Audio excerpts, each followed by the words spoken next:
우리 권사님이 이제 11번째 인터뷰 설교자이십니다. 인터뷰 설교하는 이유는 제가 제일 중요하게 여기는 게 우리의 신앙의 삶이 사실은 메시지거든요. 인생이 메시지거든요. 가장 중요한 메시지거든요.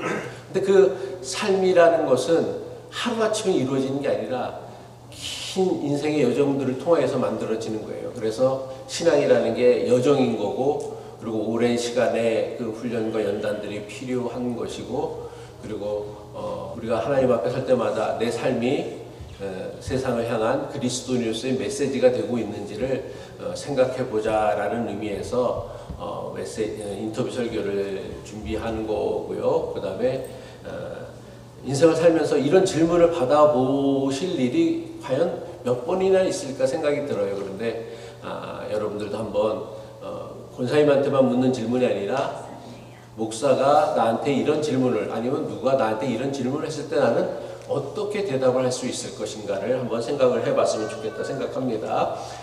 매번 하는 것이지만은 처음에는 우리 아이스 브레이킹으로다 궁극의 밸런스 게임을 좀 한번 하도록 하겠습니다.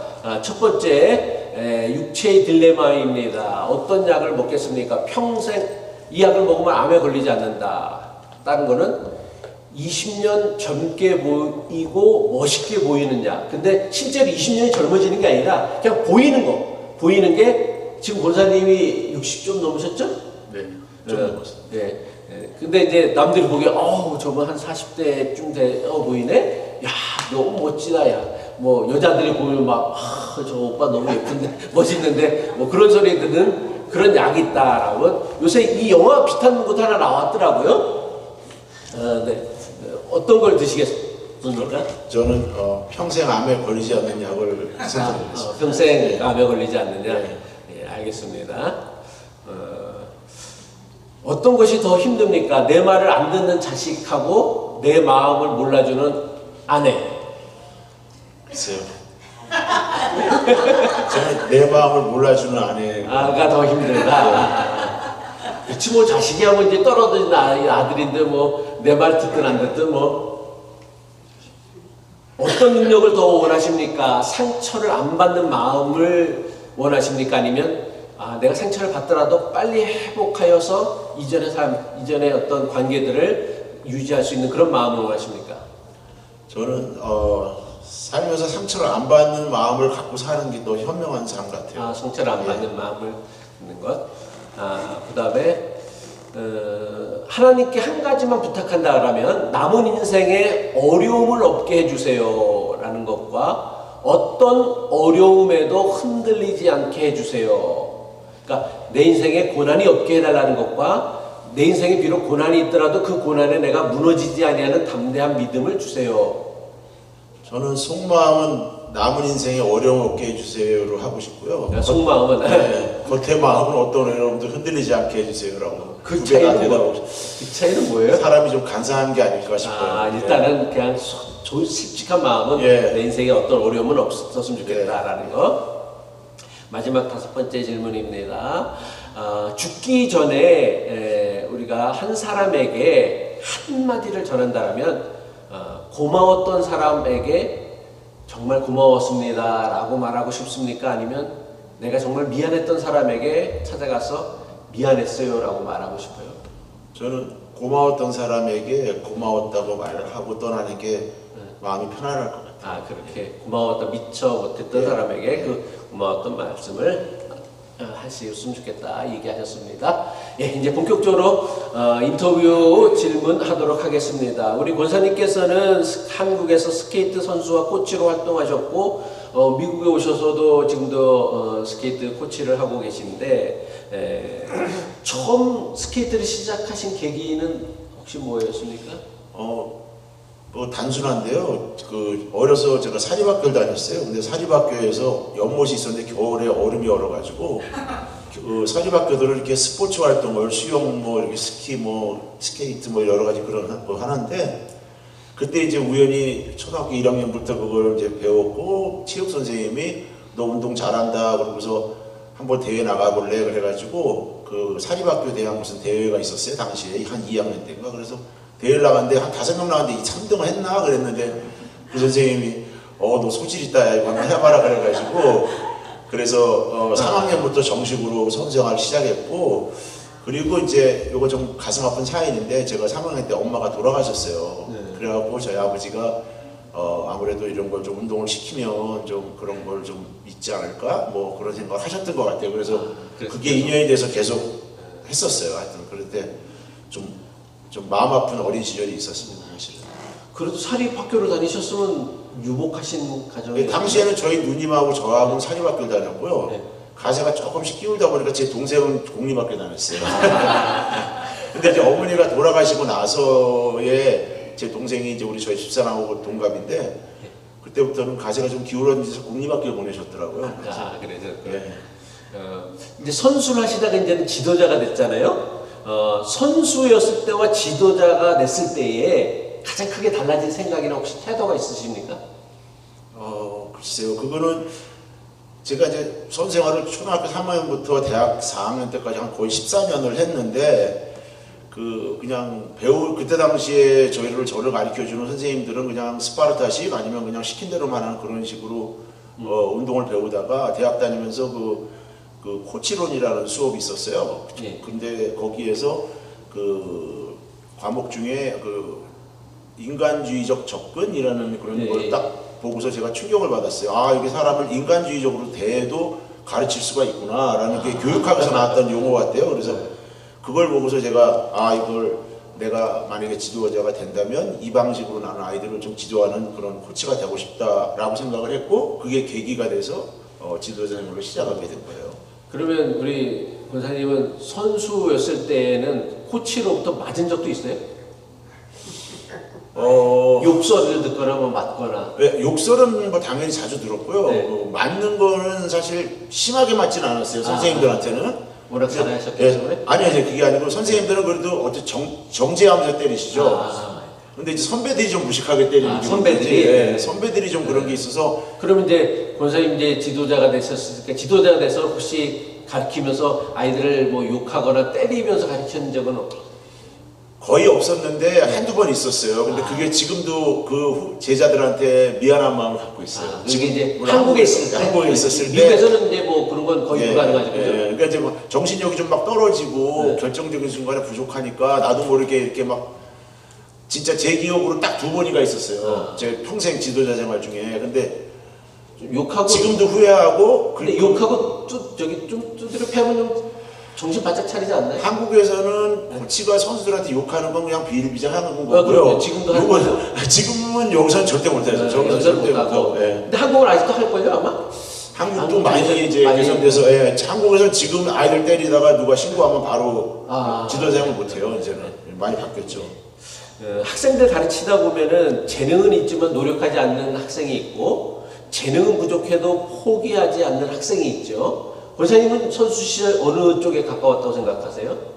저는 재능은 없어도 매우 성실하게 노력했던 선수를 기억해요. 성실한 쪽에. 왜냐하면 세상에는 뭐 천재가 있듯이 이 운동 세계에도 천재들이 있어요. 도저히 못 이기는 천재들이 있거든. 정신력이나 체력으로. 그래서 그런 친구들과 경쟁한다는 것은 나에게는 굉장한 좀 뭐랄까 힘든 일이었고 그걸 또 이기기 위해서 나는 그래서 그 친구들보다 더 많은 노력을 했던 것 같아요. 그러니까 거의 잠자는 시간 빼고 학교 수업 시간 빼고 거의 진짜 뭐 하루 종일 운동만 했던 것 같아요. 그게 제 인생의 학창 시절의 전부였었으니까 그래서 뭐 이렇게까지 왔는지 모르지만 하여튼 그게 저한테는 그런 기억이 있었습니다. 스케이트를 배우는 사람에게는 넘어지는 게 그 실패가 아니라 과정입니다. 마찬가지로 권사님 인생에서도 당시에는 분명한 실패나 좌절이라 생각했지만은 지나고 나니까 이게 권사님을 좀 이렇게 성장시켰던 경험 혹시 그런 것들이 혹시 있으십니까? 글쎄요, 저는 뭐 이렇게 특별하게 뭐 생각하고 하는 건 없었는데 저는 실패보다는 좀 좌절할 때가 많았던 것 같아요. 그러니까 뭐 어떤 세상에서 일어나는 일을 난 실패했어 이거 뭐 막 이런 식으로 하는 그런 마음보다는 좀 어떤 상황에서 내가 좀 힘들다 이걸 어떻게 이겨내야지 뭐 어떻게 이거를 만회해야지 하는 그런 좀 혹시 좌절. 뭐 가장 큰 좌절이 있었다라면 뭐 어떤 거였어요? 자식 키우는 거예요? 아니면 부부관계예요? 아니면 그 아이들 가르치는 코치예요? 아니면 신앙생활 같은 거예요? 아니면 인간관계 어떤 것 중이에요? 근데 뭐 모르겠어요. 제가 이렇게 특별하게 성격 자체가 뭔가 일이 일어나면 좌절하고 막 괴로워하는 그런 성격이 아니고 고민은 좀 하지만 이걸 빨리 어떻게 해결해야 되지, 어떻게 이겨내야 되지, 문제 해결 예, 그런 좀 관심을 많이 또 예, 성격인 것 같아요. 예, 알겠습니다. 한국에서의 익숙한 삶을 떠나서 이제 미국 땅에서 새로운 삶을 시작하셨는데 미국에서 처음 인생 시작하면서 가장 힘들었던 게 혹시 있으셨습니까? 글쎄요, 왜 그런 말 있잖아요. 많은 사람들이 이민 올 때 공항에 누가 픽업 나오냐에 따라서 사람 인생이 달라진다는 말이 있는데 저는 뭐 그런 건 없었어요. 왜냐하면 저희 장모님하고 이제 큰채 형님이 이제 여기 계셨기 때문에 그런 좀 밑받침이 있었고 그래서 그런 큰 어려움은 없었지만 경제적으로 어려움이 있었죠. 한국에서 그런 제가 했던 그런 일을 하지 못하고 여기 와서 뭘 해야 될까 막 그러면서 밤마다 집사람하고 한국 가자 막 그런 말을 했던 게 제 마음에 굉장히 마음이 아팠었고 또 그 말을 해야 되는 저와 또 그 말을 듣는 우리 집사람한테 미안하고 또 바로 방문 옆에서 경택이랑 사는 장모님이 이걸 들으시고 많이 속상하셨던 그런 게 있었습니다. 그래서 그런 힘든 일이 있었는데 경택이가 좀 적응도 잘 하고 그리고 미국 생활도 좀 적응도 되고 그리고 그런 클럽도 찾아서 제 잡이 생기고 돈도 좀 벌기 시작하니까 번다는 뜻이 뭐 많이 버는다는 게 아니라 생활을 유지할 수 있구나. 우리 목사님이 생활비를 받듯이 저도 생활비 정도 버는구나 해서 제가 유지했었던 것 같아요. 예. 그러면 뭐 가장 미국 오게 되어진 결정적인 계기는 아내의 재혼이 이제 컸겠네, 그죠? 사연은 좀 긴데요. 근데 어쨌든 계기는 집사람보다는 저기요. 그랬고 저는 이제 어떤 사람들은 미국 가서 뭐 돈 내고 유학도 하고 뭐 여행을 위해서 돈을 들고도 오는데 우리는 여행이라도 가는 기념으로 미국 오자 그러고 가방 2개씩 들고 왔는데 가방 2개가 이렇게 엄청난 짐이 됐더라고요. 살면서. 그래서 그 짐을 어떻게 또 두고 가방 딱 2개만 남겨놓고 떠날까 지금 고민 중에 있습니다. 예, 아드님이 잘 적응해 준 게 어쨌든 정착하는 어떤 중요한 계기들도 되었던 것 같다. 권사님께서는 한국에서는 신앙생활을 안 하시고로 제가 알고 있는데 맞아요? 안 했어요. 초등학교 때 딱 한 번인가 두 번, 초등학교 때 한 번인가 갔던 여름 성경학교 때 하루 갔던 기억이 있고요. 고등학교 때 한 이틀인가 갔던 기억이 있어요. 그게 다 한국에서는 정도였고 미국에 오셔서 이제 교회 신앙생활을 시작하셨는데 혹시 미국에 와서 한국에서 안 다니시던 교회를 다니시게 되어진 계기나 이유가 있다라면? 그거는 이제 뭐 많은 분들이 알고 계시겠지만 저희 이제 장모님이 새생명교회를 다니셨고 이제 처형이 전도사로 일하셨고 그래서 자연스럽게 무조건 다니는 거였죠. 무조건 교회를 다녔고. 무조건. 어쩔 수 없이. 그렇게 다녔고 이제 거부감 없었어요 혹시? 거부감보다는 당시에는 뭔가 내가 붙들어야 되는 게 있거나 아니면 누구를 어떤 의지를 좀 해야 되나. 초반에 이민 초기에 너무 힘들었으니까 삶이. 그래서 막 가슴에 손을 얹고 맨날 기도하고 막 가슴이 그때도 이렇게 아프더라고요. 그래서 막 뭐 아픈 사람 손에 얹으라고 그러면 막 가슴에 얹고 기도도 하고 평생 교회도 안 받은 사람이 뭐 그런 신앙심이 생겨서 다녔는데 이제 저 돌아가신 남간희 집사님의 이제 그 손녀 손자가 스케이트를 배웠잖아요. 그래서 스케이트를 배웠다는 그 얘기를 듣고서 이제 저희한테 찾아왔어요. 스케이트를 배우겠다고. 그랬는데 마침 남간희 집사님은 이제 자유교회 이제 이준욱 교회를 다니면서 이제 이준욱 목사님들 예은이하고 상주이를 데리고 스케이트를 가르치게 시작했다고 또 온 거예요. 그래서 이제 목사님도 그때 알게 됐죠. 그리고 목사님도 본인도 배우기 싶다고 그래서 하루 이제 스케이트를 타셨는데 발이 도저히 아파서 못하겠다고 딱 한 번 탔습니다. 딱 하루 만에 이제 그만두셨는데 그게 이제 2년이 돼가지고 저희가 아침에 1부 예배는 새생명교회를 다니고 2부 예배는 이제 우리 집사람이 이제 자유교회를 다니고 이렇게 다니면서 자유교회하고 2년이 됐고 그래서 목사님이 이렇게 해서 2년이 돼서 저도 자유교회 지금까지 다니는 겁니다. 오랫동안 우리 권사님을 지켜본 그 교우들 가운데 우리 권사님을 우리 교회에서 신앙생활을 통해서 가장 많이 변화되어진 사람 가운데 한 분이라고 이렇게 칭찬하시는 분이 있어요. 제가 그래서 종종 듣는데 근데 그런 평가에도 불구하고 혹시 권사님 스스로는 나는 아직도 이 부분은 변화가 되지 못했다라고 생각하는 게 있나요?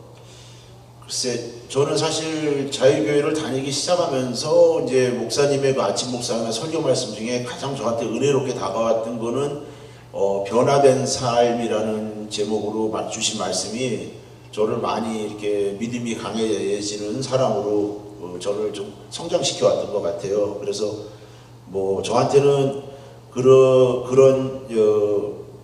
그런 말씀과 또 세상에 보이는 것이 틀림이 아니라 다름이라는 것을 좀 배웠고 또 그런 걸 또 실천하려고 노력했고 그래서 뭐 아직까지 내가 많이 변하진 않지만 그래도 내가 변해야 된다는 것은 좀 내 생각과 판단이 다 옳다고 믿는 좀 꼰대 같은 기질 그걸 좀 없애야 되지 않나 이렇게 생각합니다. 예. 그러니까 변해야 된다라는 것들을 늘 가지고 계시고 계시고 그런 부분들을 가지고 사실은 잘 변하지 않는 것은 것이 천부적으로 가진 꼰대 기질이 아닌가 싶어서. 권사님은 제가 보기엔 그렇게 뭐 꼰대 같은 기질은 없으신 것 같아요. 제가 아이들 가르치는 것도 보고 교회에서도 신앙생활 하는 거 보면 어쨌든 평소에 학생들을 가르쳐 보시다 보면 깨닫는 게 있는데 사람 변하는 거 참 어렵다라는 거 아마 경험하셨을 거예요. 근데 그러면 권사님은 정말 사람은 변할 수 있다라고 생각하세요? 네, 저는 변할 수 있다고 생각합니다. 저도 뭐 지금 이렇게 좀 많이 변화된 거라고 삶이 변화되게 살고 있다고 생각하고요. 또 그런 변화됨은 본인이 노력을 해서 변화될 수도 있고 또 변화가 안 된다면 왜 그런 거 있잖아요. 제가 이제 제 경험을 잠깐 말씀드리면 제가 젊었을 때 담배를 피웠는데 막 대회를 나가서 시합을 하고 막 그러면 이제 스트레스가 생기잖아요. 네. 그러면 담배를 막 대회 전날 막 줄담배를 피고 막 그래요.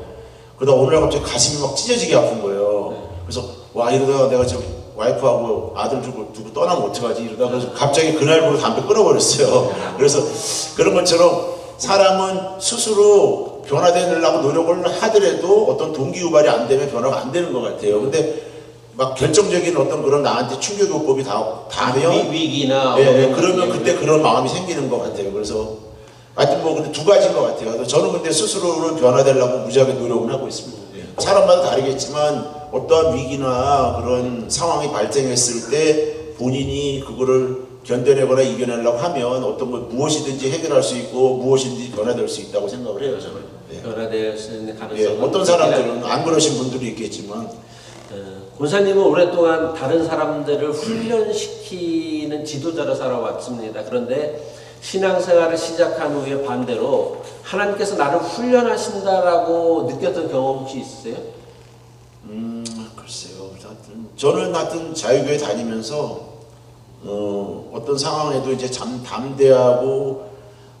담대하게 잘 견뎌내고 이겨내고 이렇게 하는 힘은 하나님의 말씀을 통해서 얻는 거라고 저는 생각해요. 그래서 제가 어떤 어려움이나 그런 고통이 있더라도 이런 믿음을 통해서 내가 조금 더 그런 그 모든 것들을 이겨낼 수 있는 믿음과 자신감 그런 것을 이제 말로 얻는 것 같고 또 저를 변화시키기 위해서 하나님이 또 우리 이진호 목사님을 이렇게 만나게 해주시고 또 제 인생에 큰 영향을 미친 하나의 사건이기도 합니다.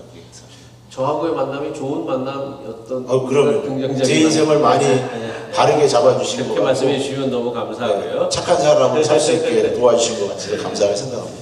제가 기록을 보니까 우리 권사님께서 2009년부터 자유교회를 나오셨더라고요. 정말 오랜 시간이죠, 사실은요. 우리가 2006년에 개척을 했으니까 개척 3년 빼놓고는 이제 오랜 시간 같이 했는데 그럼에도 불구하고 우리가 지난 한 20년 동안 작은 교회로만 늘 있어왔어요. 그래서 혹시 작은 교회를 다니기 때문에 권사님이 감수했던 불편함이나 혹시 아쉬움 같은 거 혹시 있으십니까?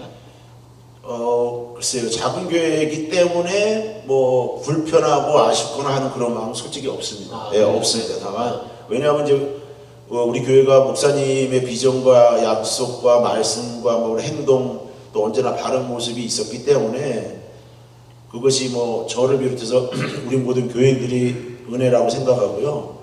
작은 교회라서 목사님과 더 가까이 접할 수 있는 장점도 있고, 그리고 제가 마주하는 목사님 모습에서 또 하나님 형상을 매번 만날 수 있다는 그런 것이 이유라고 생각합니다. 그래서 좋은 점, 예. 작은 교회이기 예, 때문에 전혀, 사실은 작은 교회이기 때문에 불편해하거나 힘들어하거나 아니면 어려운 점들도 사실은 있긴 있는데 그런 것들은 실질적으로 안 느끼시면서 세요. 예, 마음 먹게 달린 것 같아요. 큰 교회 가보고 싶으신 전혀 그런 거 없어요. 그런 생각을 한 번도 없어요.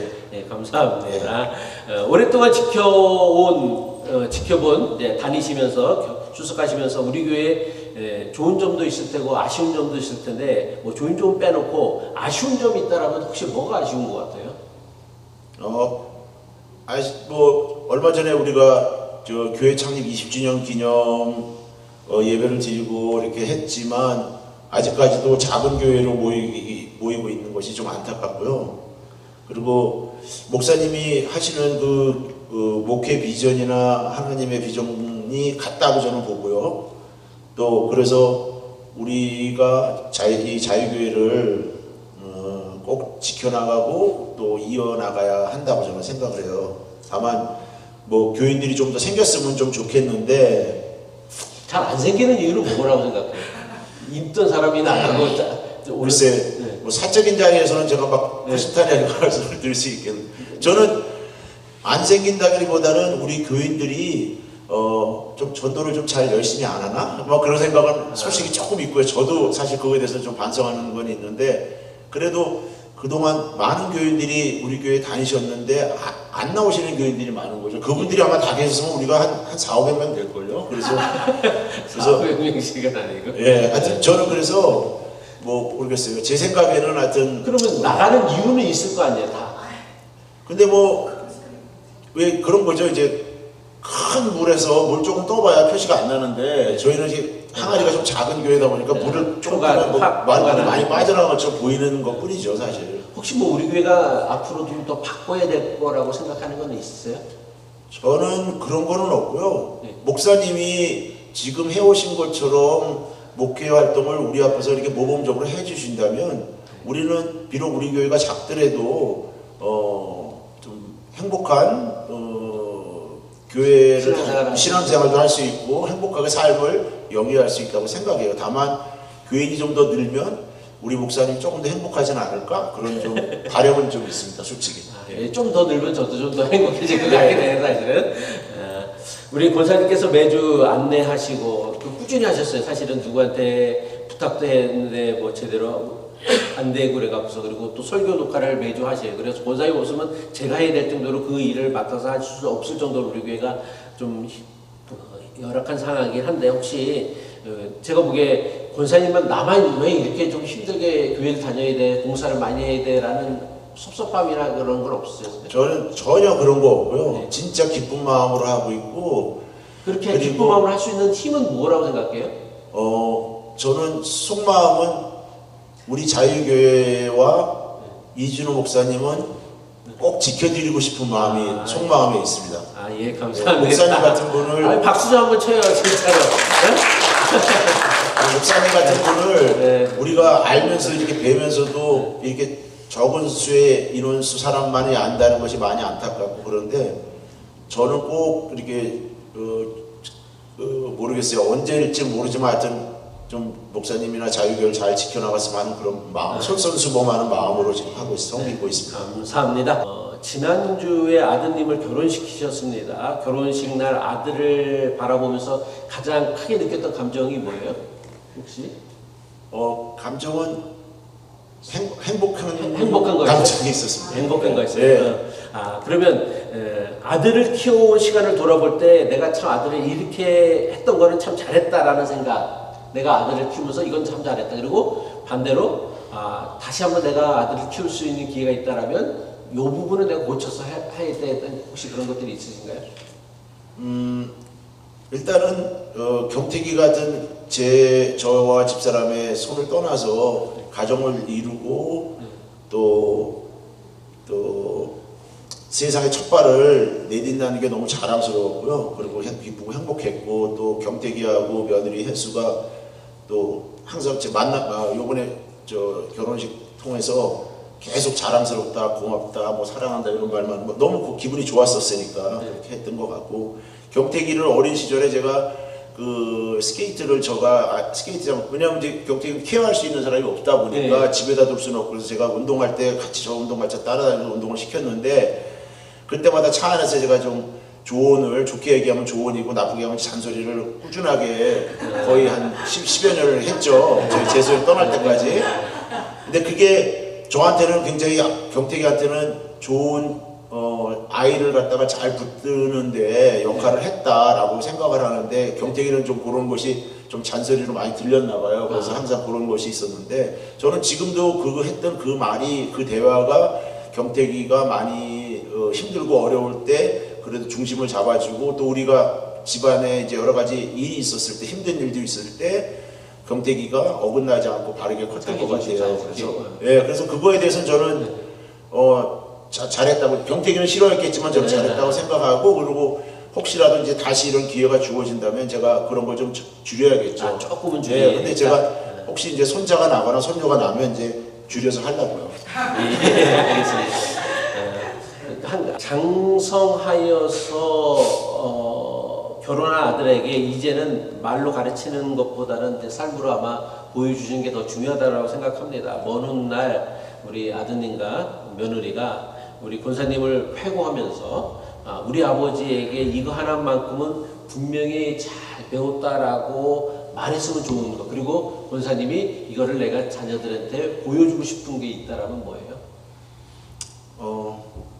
글쎄요, 우리 경태기하고 며느리 혜수가 저는 저한테 배운 거는 가족을 진심으로 사랑하는 분이었다라고 말해줬으면 좋겠어요.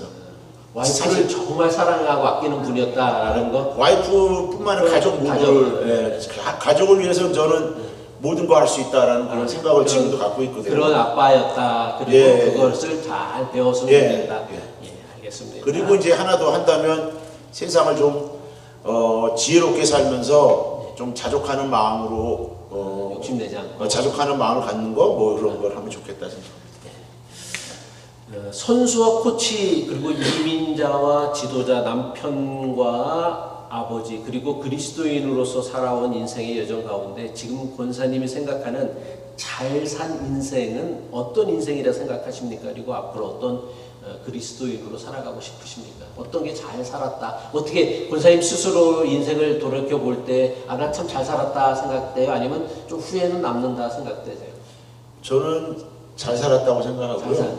그리고 살면서 뭐 많이 내 생각이 달라지긴 했는데, 지금은 살면서 빚을 지지 않고 살고 모든 일에 자족하면서 사는 것이 어떠한 부귀영화보다 낫다라고 저는 생각을 하고요. 그게 또 잘 사는 인생이라고 저는 생각하고, 앞으로 그리스도인으로서도 자족해 가면서 요 수준이만 갖고도 저는 감사한 마음과 그런 행복한 모습으로 사는 그리스도인 삶이 아닌가 이렇게 살아서 인생을 잘 마감해도 후회 없고 아쉬움이 없다.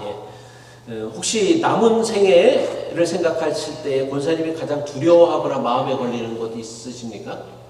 마음에 걸리는 거는 왜 이렇게 점점 빨리 늙어지죠? 그게 좀 마음에 걸리는데, 제가 저 스스로를 잘 다스리고 제 삶을 인정하고 또 뭐 그렇게 산다면 행복한 노후를 살 수 있을 거라고 생각하고, 또 이렇게 주일마다 교회 나와서 목사님의 말씀 듣고 또 아침 묵상 읽으면서 제 마음을 좀 다스리고 그렇게 사는 것이 큰 도움이 있다고 생각합니다. 감사합니다. 뭐 19번 질문은 안 해도 되겠네요. 이미 충분히 그렇게 자족해하면서 만족하시면서 하신다고 하시니까. 굉장히 자족이라는 걸 굉장히 좋아하는 단어를 새로 만들었습니다. 새기고 있습니다. 다음 인터뷰 설교자로 추천하고 싶으신 분 있으십니까, 혹시요? 제가 혹시 제가 지명하면 또 기분 좋아하실지 나빠하실지 모르겠는데, 저희 교회 가장 멀리서 오시고 하는 이제 권영환 집사님을 이제 추천하고 싶어요. 왜냐하면 언제나 그 교인들 앞에서 밝고 겸손한 모습 보이시고 또 선을 추천하시는 분 같고, 특별히 지난번에 국물상도 받으셨고 해서 어떠한 믿음 생활을 해오셨는지 좀 알고 싶고 그걸 배우고 싶어서 추천합니다. 예, 알겠습니다. 그리고 오늘 우리 본사님께서 주님 손잡고 일어나세요. 왜 나만 겪는 고난이냐라는 노래, 복음성가를 추천해 주셨는데 혹시 이 복음성가를 추천하신 특별한 이유가 있으십니까? 예, 목사님이 예배 마지막에 다 같이 찬양하는 찬송가를 한번 추천해 달라고 하셔서 제가 했는데 찬송가가 아니고 찬양곡이더라고요. 근데 제가 이렇게 우리 교회를 보면서 이 곡을 선정했는데 그것은 우리가 세상을 살면서 언제나 기쁘고 행복한 일만 생기는 건 아니잖아요. 근심과 걱정 그리고 마음의 상처,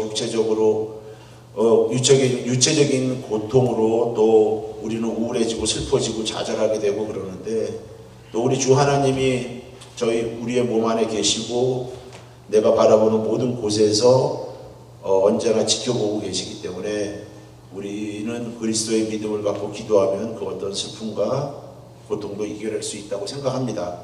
지금 이 순간에도 육체적 고통을 가지고 힘들어하시는 권사님들, 집사님들 계시고 또 그 가족들을 좀 위로도 하고 우리 자유교회 모든 가정마다 갖고 있는 그 모든 근심과 걱정들이 하나님의 사랑으로 많이 치유될 수 있고 회복될 수 있고 위로가 될 거라고 저는 믿습니다. 특별히 우리 자유교회가 20년 동안 자유교회를 20년 동안 올바르고 진실되게 목회활동을 하시면서 잘 지켜와 주신 우리 이준호 목사님께도 힘내시라고 응원하며 우리 모두가 그 길에 동참하겠다는 마음으로 왜 나만 겪는 고난이냐고 힘을 내세요라는 찬양을 추천하며 다 같이 간절하게 불렀으면 좋겠습니다. 예, 우리 다 같이 한번 서로를 격려하고 위로하는 마음으로 이 찬송 같이 한번 부르도록 하겠습니다.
주님이 나와 함께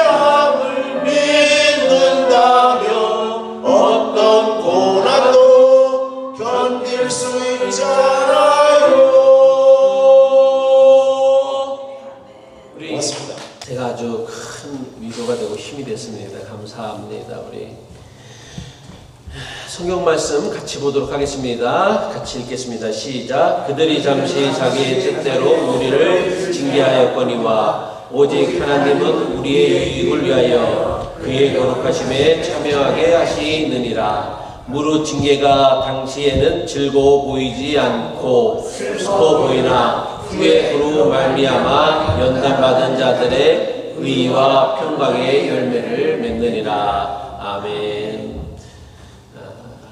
방금 읽은 히브리서 12장 10절로 11절 말씀 가지고서 아직 훈련은 끝나지 않았습니다라는 말씀으로 잠시 말씀을 전합니다. 우리 권사님은 한국에서 스케이트 선수와 감독으로 활동하셨고 미국에 오셔서도 오랫동안 학생들에게 스케이트를 가르치셨습니다. 저는 스케이트는 잘 모르지만 딱 하루 가서 배웠고요. 힘들어서 중간에 그만뒀는데 스케이트를 넘어지지 않고 배우는 사람은 아마 아무도 없을 것입니다. 저는 우리 신앙생활도 비슷하다고 생각합니다. 히브리서에서 하나님께서는 우리를 훈련하신다라고 말씀하고 계십니다. 11절의 말씀이죠. 징계가 당시에는 즐거워 보이지 않고 슬퍼 보이나 라는 말씀이 있어요.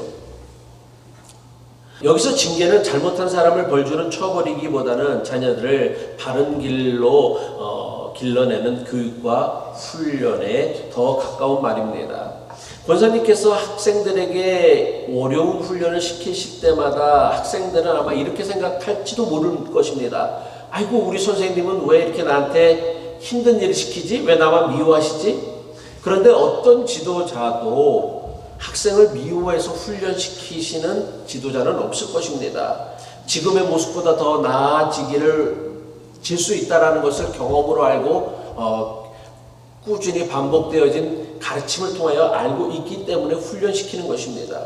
물론 인생의 모든 고통과 실패를 하나님께서 보내신 훈련이라고 말할 수는 없습니다. 때로는 진짜 부당하게 억울하게 감당해야 되는 어려움도 있고 역경도 있고 시련도 있습니다.